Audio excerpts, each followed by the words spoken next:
Good evening. Welcome to Chess Comedy Books 32. Before we start, I've got a few people to thank, more than a few people to thank actually. Hara Prasad Sengupta, Jean-Marc Lepetre, Joe Chandles, Lionel Davis, Jakir, Dave Westbrook, Pavel Chernov, Ik, Tintant Zuau, Kay Jocelyn, Ketil Sigurd Jonsson, Bernard Soyosa, Dan Grinbergs, and Metin Hati Poglu. Thank you all very much, one and all, for your support. Today I want to look at just one book, but it's a very special book. This came through the letterbox this morning. It's published by Everyman Chess and retails at $25.99, nearly £26, or if you prefer in US dollars, $32.95. I'll put details down here. I'm going to read you all of this since we're dedicating the whole film, the whole chinwag, to one book. It is hard to understand the importance of tactical ability to overall chess proficiency. Of course, other elements such as knowledge of opening, play, and an understanding of strategy are also important. However, it is undoubtedly the case that 99% of games are won and lost because one player either spots or overlooks a tactic. That's quite a statement, isn't it? Consider your own games and just imagine how much stronger you would be if you never overlooked a tactical idea. Dream about it. The good news is that your tactical ability is not some genetically inspired, unalterable trait. Tactical ability can always be improved through the application of diligent practice. Tactical themes are repetitive. The same arrangement of pieces occur again and again, and continual study of the subtle interactions between the forces will inevitably lead to a greater sharpness in tactical play. And it goes on to explain what's in the book. Checkmating positions, 32 major combinational concepts, and numerous positions ranked in terms of level of difficulty. The final chapter on 2020 online matches between Magnus Carlsen and Hikaru Nakamura, currently the top two players in Blitz, the form of chess where tactics predominate. Now, the first thing to say, almost before you've seen the topic or the author, is that this looks like an army. See that? The crosshairs. And it has green military camouflage. I'm going to look inside.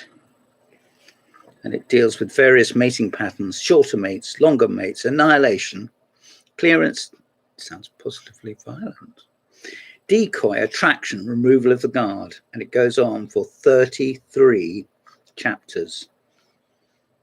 478 is the last chapter reference, and it goes on for nearly 500 pages. This is a lot of book. Now, my first reaction looking through this book was to think, I wonder whether I can do any of them. And I'm pleased to say that I could. It's not often I say that. That really brought me up sharply. So I would have said, in terms of tactical play, I would be about 1800 ELO. So, but everything else about -0. But nevertheless, I would have said I was about 1800 tactically. My point being that if you're comparatively new to competitive chess and you haven't got a book with tactical themes, or you may have a book.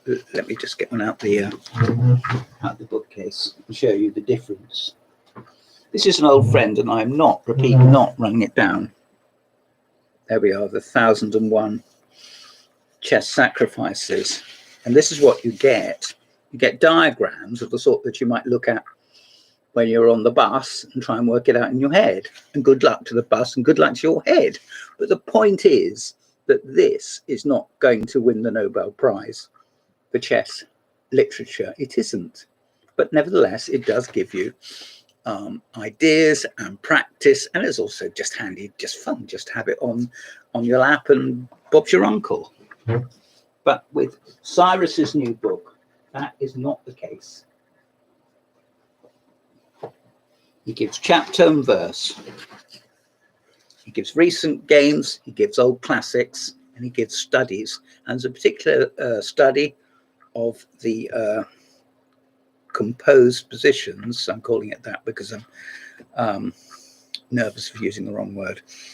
By Vasily Smyslov, who was world champion in 1957 for a short while, and was for well over half the century one of the top 25, 30 players in the world, Russian grandmaster. But there is an enormous amount of quality here and some surprises. And being Cyrus, he was put in a lighter touch. Here's the position that Karpov cocked up there. According to Mr. Melders, I don't hold these here long enough, nor make it through no fault of my own visible enough. In that position there, it's white's move, and there's a knight hanging here. Can you exploit that? Yes, you can. If you play Queen D1 back on a start square, it hits the bishop, doesn't it? D6, and also hits the knight, which is on the rim. One of them moves and the other one falls. It's as simple as that. And yet that was at the very, very highest level. Larry Christensen versus Anatoly Karpov. And you can't get more experienced than those two. Here's a much older example, played in 1931, between Reuben Fine and Arthur Dake. In a minute, I'll tell you an Arthur Dake joke. There's Reuben Fine, and there's Dake. Dake, this is apocryphal. Dake was working on a toll bridge, and some poor unfortunate, I will not say nutter, some poor old unfortunate got up on the toll bridge and threatened to throw himself off, and he would have, that would have been it. Dake drew a gun and said, "If you don't get down, I'll shoot you." And the bloke got down.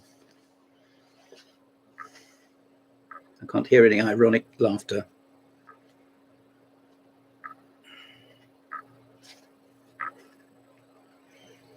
Chessable Masters Online Rapid, M. Carlson versus A. Giri. Well, M. Carlson and A. Giri, I've never heard of either of you.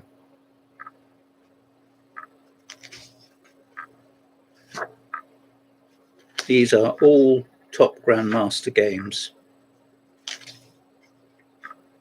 Here we are with Karpov Taimanov, Leningrad 1977. A book which obviously is in Taimanov's games.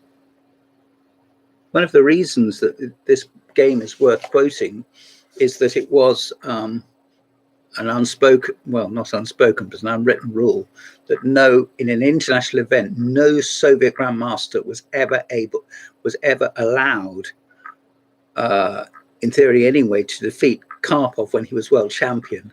And when Karpov was world champion, he played in a tournament in Moscow in which Taimanov competed, but it was not categorized as an international event since he was on his own home soil. So that Taimanov, in beating Karpov, that was one of the first games that Karpov lost, having become world champion in 1975 because Fischer didn't turn up. And the rest you know. That would have brought Taimanov more pleasure than anything you can think of. I hope and I think. And here's Spassky and Geller from the 1965 candidates. There, can you see that? Geller with his knight scunged up in the corner. Geller, one of the most consistent players in the candidates. And here's the whole page of Smyslov's. Look at that. Look at that. Look at all those pawns. What are they doing? Forming a tower like policemen on motorbikes. Look at that. That's great, isn't it? He's talking about fortresses, and here is a position from 1885 quoted by Horowitz. In case you don't know what a fortress is a position where one side sets up an impenetrable defensive zone of protection. In this chapter, we are going to look at fortresses which hold the draw and also attempt fortresses which fail to draw. In other words, we're going to see if they can be cracked or not. It's like closing a little door. It may impede your intruder, or it may not. The point is, the proof of the pudding is in the eating. I'm going to show you that again. You may like to set it up on your board yourself. There it is. There it is.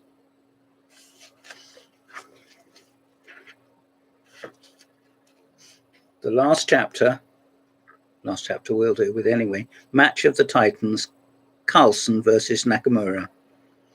He calls it a pop quiz. That may be cheapening it a bit. In any case, I quite like pop quizzes. I don't want to know the answers.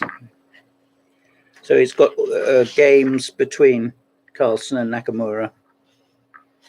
Played at various, I imagine, breakneck speeds.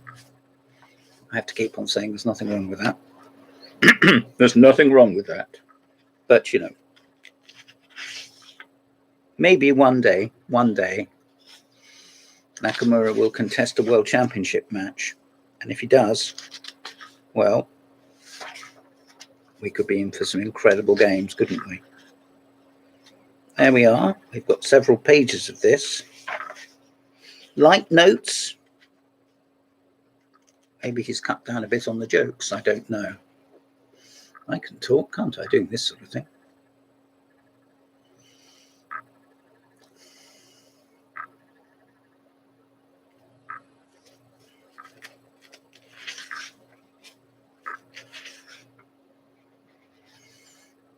In what year did Lasker play that wonderful double bishop sacrifice against Bayer, which is the first game in Fine and Reinfeld's book on Lasker and is oft quoted? In what year, or even which year? The answer is 1889. This is one of Lasker's greatest hits. It jolly well is. I'll show it to you. I'll bet you've got a book which shows it at least as well, if not better. There it is. That's just before the bishops come thundering in. See that on h7 and then on g7. And after that, black is knocked bandy. I shall put the details down below and also the website address of Everyman Chess. This has been Chess Comedy Books 32. I'm James Pratt, and thank you for sending this to me, Everyman Chess.